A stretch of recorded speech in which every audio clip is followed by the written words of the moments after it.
Welcome back to another episode of Lucid Daily. Today we have quite a bit that we need to go over, so let's go ahead and get started.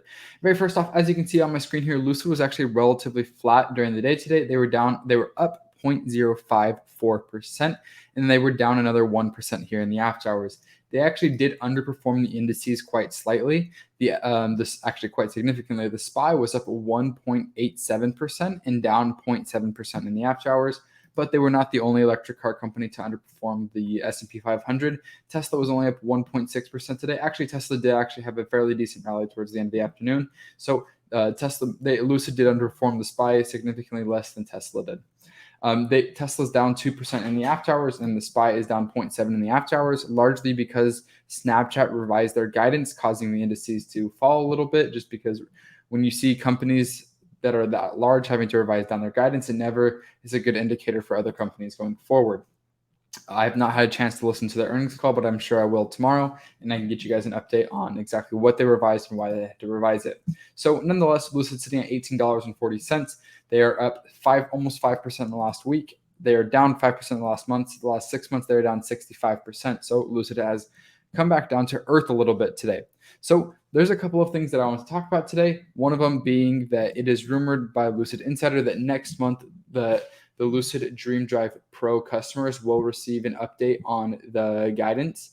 An update on the autonomy and how it's going with the lane assist and how the self-driving capabilities are progressing. That was something I talked about a couple of days ago, is that I want to start to see the autonomy improve in Lucid. And I think that's something that'll actually help them in this so-called tech race that they need. Their battery technology is fairly good, but something that they are lagging in behind quite a bit is the autonomy. And I think that's something that Lucid can continue to grow into, and that will make Lucid more valuable and continue to inch that gap closer to what Tesla is capable of now. Not saying that what Lucid is capable of now is compared to Tesla. It's just Lucid needs to start to hop on that train a little bit to separate themselves from other EV companies and other legacy EV companies. I think that the autonomy factor can be a deciding factor in the success of an EV company over the next 10 to 20 years, whereas a lot of these legacy automakers haven't even really started on it yet.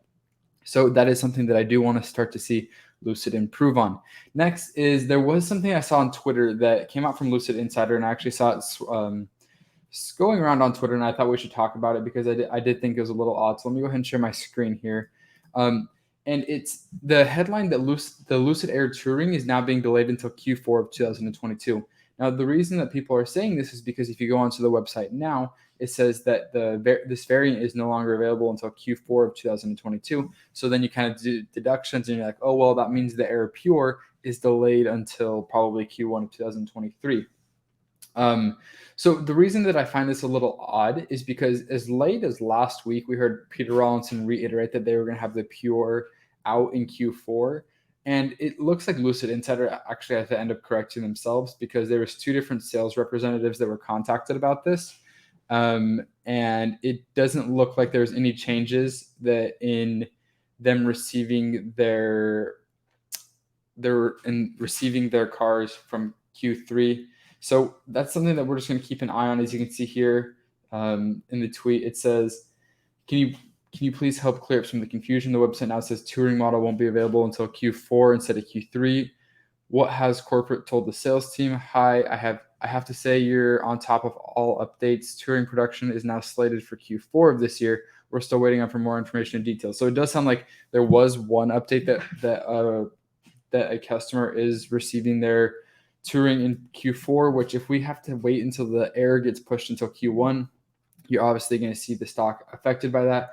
And as a shareholder, I'll be honest, I'll be pretty disappointed in the fact that they're pushing the Air Pure until, if they know they're pushing their Pure until Q1 of 2023, they've had multiple opportunities to clear that up. They just had an earnings call. Peter Rawlinson, their CEO, just went on CNBC. So as a shareholder, I'll be fairly frustrated if that is the case, just because I feel like Lucid has been behind a little bit in their revisions when it comes to their productions, and that's something that I could see the company improve on. Again, like I talked about yesterday, if you're not critiquing the companies that you're paying attention to, if you're not finding ways that they can improve, then you're not really an investor, you're more of a fan. So that's something that I would recommend, is that we look for opportunities that Lucid could improve.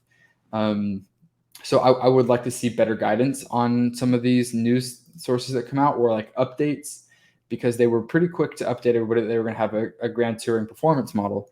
And that was something that I actually put in my question sheet for the earnings calls. Like, hey, you guys just announced this whole new variant of the variation of the grand Turing being the performance. Is that going to delay production of the Air Pure?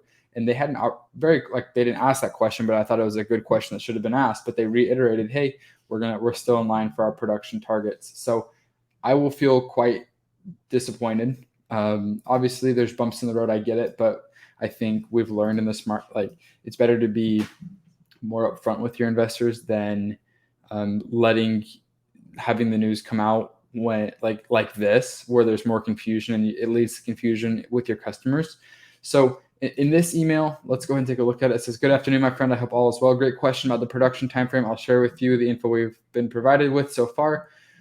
We've not been given any new guidance at the studio level about production being delayed for existing Turing reservation holders." Here, let me share this with you guys, which is good news. This means you're still on track for a Q3 production. Of course, if this changes, I will update you immediately. So it doesn't necessarily say they won't receive it in Q3, but production will be in Q3. So will that delay delivery date until Q4?